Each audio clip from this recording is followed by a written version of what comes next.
Hello friends, welcome back to Physiology series. तो today we will discuss about milk ejection reflex, जो कि बहुत ही important है। ये यूनिवर्सिटी का फेवरेट क्वेश्चन जो कि 5 मार्क्स में पूछ लिए जाते हैं। एक किस यूनिट में आएगा तो इंडोक्राइन सिस्टम में आता है। ऑक्सीटोसिन जो कि हमारा पिट्यूटरी ग्लैंड के पोस्टीरियर पार्ट में होता है और उसी के रिलीज होने से ये मैकेनिज्म चलता है। तो इसको हम लोग डिस्कस करेंगे।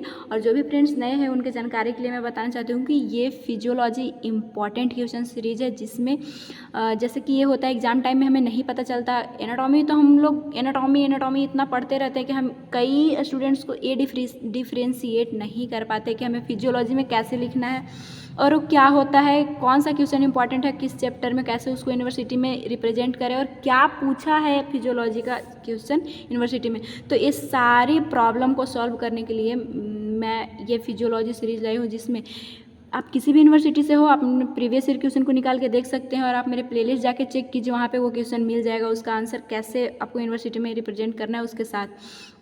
तो ये सारा चीज़ अगर आप नए हैं तो चैनल को सब्सक्राइब करके और प्लेलिस्ट में जाके सारा क्वेश्चन आप देख सकते हैं। तो चलिए आज का टॉपिक स्टार्ट करते हैं। तो सबसे पहले ओरिएंटेशन आज के टॉपिक का क्या होगा। सबसे पहले इंट्रोडक्शन हम लोग देखेंगे, मतलब आज क्या क्या पढ़ेंगे इसके बारे में और क्या आप यूनिवर्सिटी में लिखने वाले हैं, वही सारा चीज़ें। इंट्रोडक्शन, डिफिनेशन, ट्रिगर किसके द्वारा होता है तो हार्मोन जो कि ऑक्सीटोसिन मैं पहले ही बता दी हूँ। नेक्स्ट मैकेनिज्म देखेंगे इस फ्लो चार्ट के थ्रू और इसके बाद डायग्राम बनाना होगा आपको। नेक्स्ट हम लोग अप्लाइड फिजियोलॉजी देखेंगे जो कि बहुत ही इंपॉर्टेंट रहता है। अप्लाइड फिजियोलॉजी अगर आप लिखते हैं तो एग्जामिनर को बहुत ज़्यादा खुश करता है और मार्क्स आप अच्छा गेन कर सकते हैं। तो चलिए इंट्रोडक्शन हम लोग देखते हैं। तो जैसा कि ये है क्या, इसको सकिंग रिफ्लेक्स भी बोलते हैं और एक लेट डाउन रिफ्लेक्स भी इसको बोला जाता है। तो क्या है, the milk ejection reflex is also called sucking reflex and let down reflex.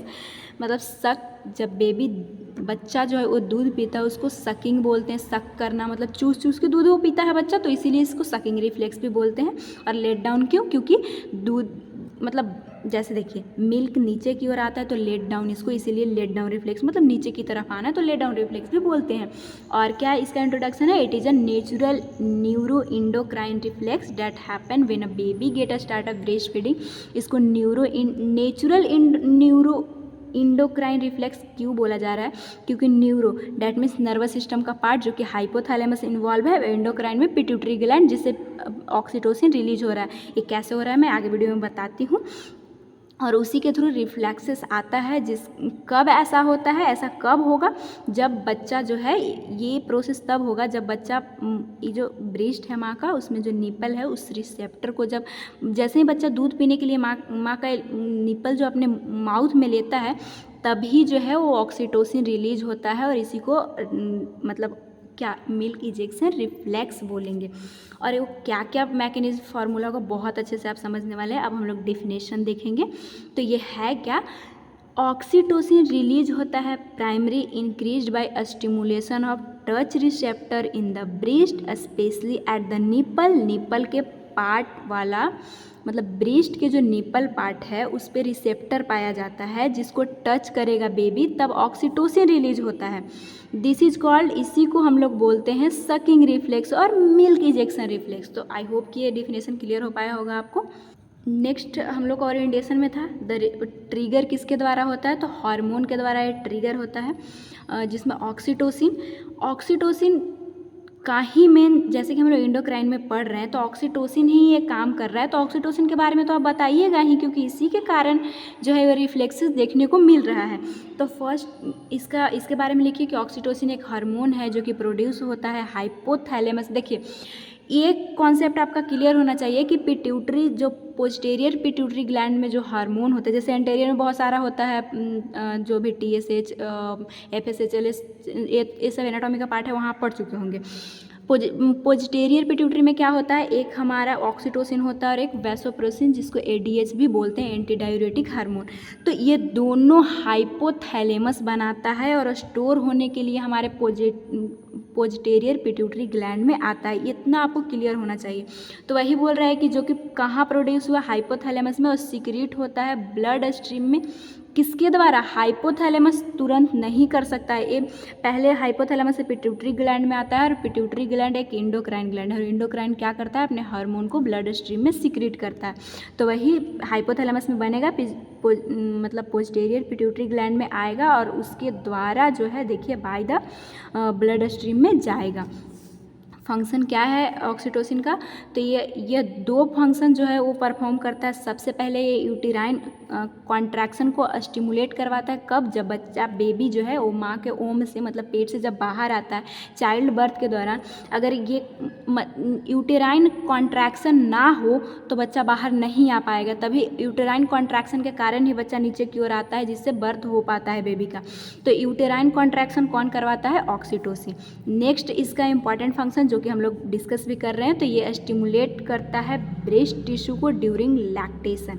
ये लैक्टेशन का मतलब क्या होता है? जो बच्चा दूध पीता है माँ का, उसी को लैक्टेशन बोलते हैं। तो जब बच्चा दूध पीता है तो कैसे वो बाहर निकलेगा दूध? तो वो ऑक्सीटोसिन के द्वारा मतलब बाहर आ पाता है। उसी को हम लोग सकिंग रिफ्लेक्स बोलते हैं, जो कि हम लोग और अच्छे से मैकेनिज्म के थ्रू देखते हैं अब। तो मैकेनिज्म अब सकिंग में हम लोग देखेंगे फ्लो चार्ट के थ्रू, जैसा कि मैं आपको बताई थी। सबसे पहले mechano receptor of nipple, figure से हम लोग समझेंगे। ये हमारा हो गया ब्रेस्ट, जिसका इधर वाला पार्ट को क्या बोलते हैं? निप्पल। तो इसमें मैकेनो रिसेप्टर पाया जाता है। जब बच्चा सक करेगा, जैसे ही अपने माउथ में लेगा निप्पल को, तो उस टाइम मैकेनो रिसेप्टर स्टिमुलेट होगा, और उसके कारण हाइपोथैलेमस में ये इन्फॉर्मेशन जाएगा।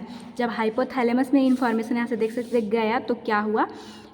हमारा दो, जैसे कि पिट्यूटरी ग्लैंड दो पार्ट है, एक पोस्टीरियर पार्ट एक इंटीरियर पार्ट। तो सबसे पहले इंटीरियर पार्ट वाला देखते हैं, तब पोस्टीरियर पार्ट वाला देखेंगे। तो देखिए जैसे ही ये इन्फॉर्मेशन जाता है वहाँ पे, तो प्रोलैक्टिन इनहिबिटिंग हार्मोन और एक प्रोलैक्टिन रिलीजिंग हार्मोन होता है। मतलब देखिए ये interior part of pituitary gland में दो हार्मोन होते हैं, लेकिन हम लोग देखेंगे प्रोलैक्टिन रिलीजिंग हार्मोन को। मतलब यहाँ पे ये इनहिबिट करता है, और ये जो है वो ये बनाएगा। तो अभी तो हमें बनाना है, क्योंकि बच्चा उसके थ्रू ही मिल्क को मतलब ये फीड कर पाएगा। तो फर्स्ट है इंटीरियर पिट्यूटरी से प्रोलैक्टिन रिलीज हुआ। अब कंफ्यूज मत होइए, हम लोग ऑक्सीटोसिन और प्रोलैक्टिन, ये देखिए ये दोनों रिस्पॉन्सिबल है किसके लिए? मिल्क को बनाने के लिए, और एक ये सीक्रेट करने के लिए। तो ये प्रोडक्शन करवाता है, और ये जो है वो बाहर निकलवाता है। जब बच्चा पिएगा तब ये निकलेगा बाहर की ओर, मतलब सीक्रेट होगा। तो पहले बनना भी तो चाहिए, तो उसको बनाने में प्रोलैक्टिन हेल्प करता है, जो कि इंटीरियर पिट्यूटरी से सीक्रेट होता है। और इसमें आप कंफ्यूज मत होइएगा, ये प्रोलैक्टिन इनहिबिटिंग हार्मोन और रिलीजिंग हार्मोन हाइपोथैलेमस से रिलीज होता है, जो कि पिट्यूटरी ग्लैंड पे काम करेगा। तो अभी कौन काम करेगा? बनाना है तो प्रोलैक्टिन रिलीजिंग हार्मोन ही काम करेगा। तो देखिए जब इंटीरियर पिट्यूटरी से प्रोलैक्टिन जब मतलब ये सीक्रेट हुआ हमारे ब्लड स्ट्रीम के थ्रू, वो हमारे, तो जैसे ही ये सीक्रेट होगा तो secretion by alveolar epithelial cell milk बनाएगा। यहाँ पे आप देख सकते हैं, ये हमारा एक ब्रेस्ट का, यहाँ पे आप देखिए ये है एल्वियोलाई। इसी का स्ट्रक्चर मैं आपको दिखाना चाहूँ तो इसमें डक्ट्स कुछ पार्ट आएंगे और लोब्यूल्स आएंगे, और इसके अंदर एपिथेलियल सेल पाया जाता है। तो वही है एपिथेलियल सेल में इसका सिक्रीशन होगा, और सिक्रीशन मतलब मिल्क का यहाँ पे सिक्रीशन हो रहा है, प्रोडक्शन बन रहा है यहाँ पे इस लोब्यूल एपिथेलियल सेल से। तब क्या होगा? ये बन गया। अब देखिए मिल्क यहाँ पे बन चुका है। अब यही रिसेप्टर के थ्रू एक नर्वस पाथवे के थ्रू जो कि ये देखिए हाइपोथैलेमस से ऑक्सीटोसिन को लाने के लिए यहाँ ऑक्सीटोसिन को लाया पोस्टीरियर पिट्यूटरी ग्लैंड में। तो पोस्टीरियर पिट्यूटरी में आ गया नर्वस पाथवे के थ्रू। नर्वस पाथवे क्यों बोल रहे हैं? क्योंकि हाइपोथैलेमस नर्वस सिस्टम का पार्ट है, और उसी के थ्रू पिट्यूटरी ग्लैंड में आया तो नर्वस पाथवे बोलेंगे। अब यहाँ से जब पोस्टीरियर पिट्यूटरी में जब आया oxytocin, contraction of myoepithelial cells surrounding alveoli, जैसा कि मैं आपको बताई कि ये एल्वियोलाई है, इसका स्ट्रक्चर आप देखेंगे तो ये एपिथेलियल सेल है जो कि कॉन्ट्रैक्शन होगा। और हम लोग देख चुके थे कि इसमें सिक्रीशन हो चुका था प्रोलैक्टिन के थ्रू पहले। अब जो है वो अब क्योंकि बच्चा सक कर रहा है तो उसको दूध तो मिलना चाहिए, तो वो उसको ये कॉन्ट्रैक्शन के थ्रू मिल्क इजेक्शन होगा। तो देखिए यहाँ पे मिल्क बना, और इस पाथवे के थ्रू जब इसको ऑक्सीटोसिन मिला तो इजेक्शन के थ्रू मिल्क अब जो है माउथ में जाएगा बेबी का। तो यही सारा मैकेनिज्म है। सबसे पहले ये सक किया, फिर ये हाइपोथैलेमस के पास इन्फॉर्मेशन गया, जिसके कारण नर्वस पाथवे के थ्रू ऑक्सीटोसिन रिलीज हुआ, और ऑक्सीटोसिन जब रिलीज हुआ तो ये इसके कारण हमारे जो भी एपिथेलियल सेल है वो कॉन्ट्रैक्शन हुए, कॉन्ट्रैक्शन होके ये जो है अब जब कॉन्ट्रैक्शन हुआ तो मिल्क जो है वो बाहर आता है और बेबी के माउथ में जाता है। प्रोलैक्टिन वाला कॉन्सेप्ट क्या था, क्योंकि दूध बनेगा तभी तो बाहर आ पाएगा, तो इसीलिए इसको भी आपको मेंशन करना ज़रूरी है। ये बनाता है और ये सिक्रीट करवाता है, तो ये आपका कॉन्सेप्ट क्लियर होना चाहिए। नेक्स्ट जो हम लोग वहाँ पढ़े उसको आपको वर्ड्स में लिखना है। ऐसे तो आप समझ चुके होंगे तो लिख लेंगे, लेकिन फिर भी मैं आपको प्रोवाइड एक अच्छा नोट्स करने का प्रॉमिस की हूँ तो करूँगी ही। फर्स्ट है व्हेन अ बेबी सक on the nipple a stimulation of transmission of pituitary gland and hormone prolactin और ऑक्सीटोसिन प्रोड्यूस हुआ था हमारा। यहाँ पे आप खुद देख सकते हैं प्रोलैक्टिन और ऑक्सीटोसिन दोनों रिलीज हुआ था स्टिमुलेशन के द्वारा। प्रोलैक्टिन क्या सिग्नल दे रहा था कि मिल्क का प्रोडक्शन किया जाए, मतलब बनेगा तभी तो बाहर सिक्रेट होगा।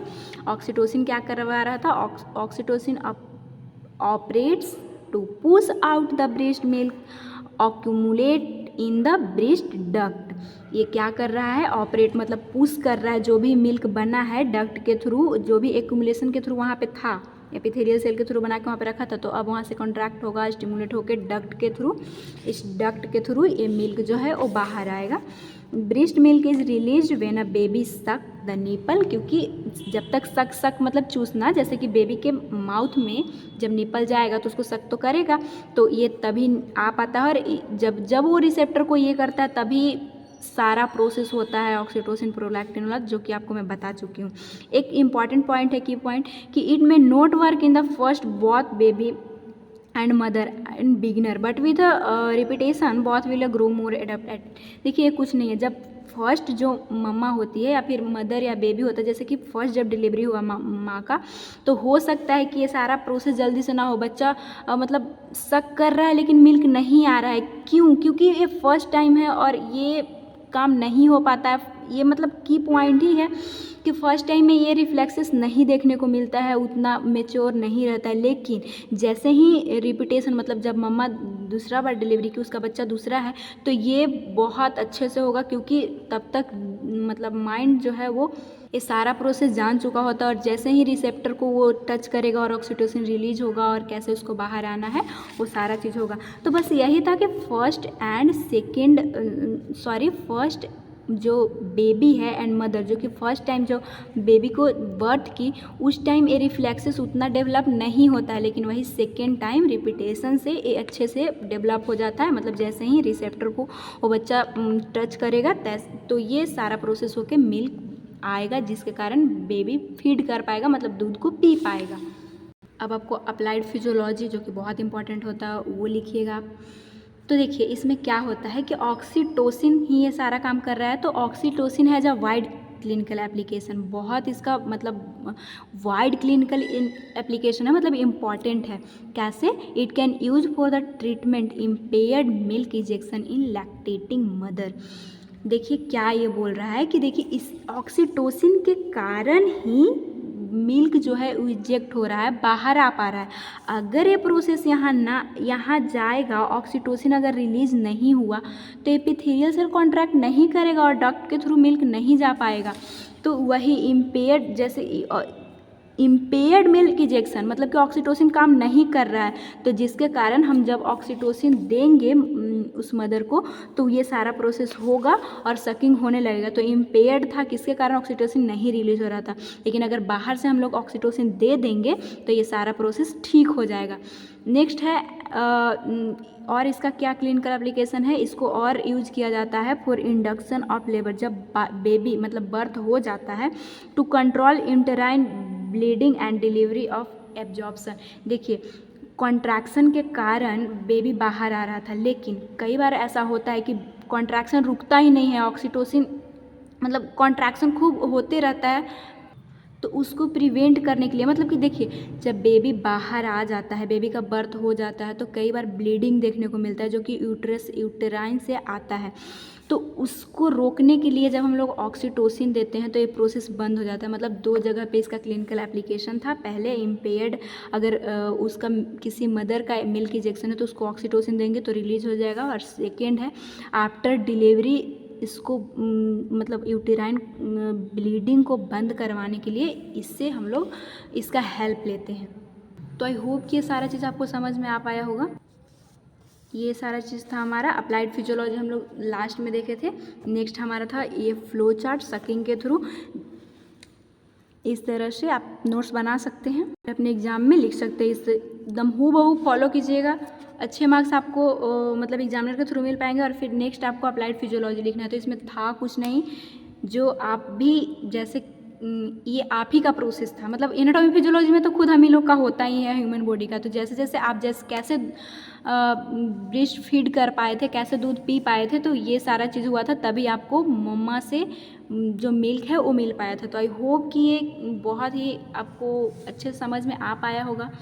तो अगर वीडियो समझ में आ रहा हो तो बस आप इतना कीजिए कि चैनल को सब्सक्राइब करके, और जो भी पीछे वाला वीडियो है इंपॉर्टेंट क्वेश्चन का सीरीज है उसे आप देख सकते हैं। एंड वीडियो को लाइक कर दीजिएगा, दोस्तों में शेयर कीजिएगा। Thanks for watching. मिलेंगे नेक्स्ट इंपॉर्टेंट क्वेश्चन सीरीज के साथ।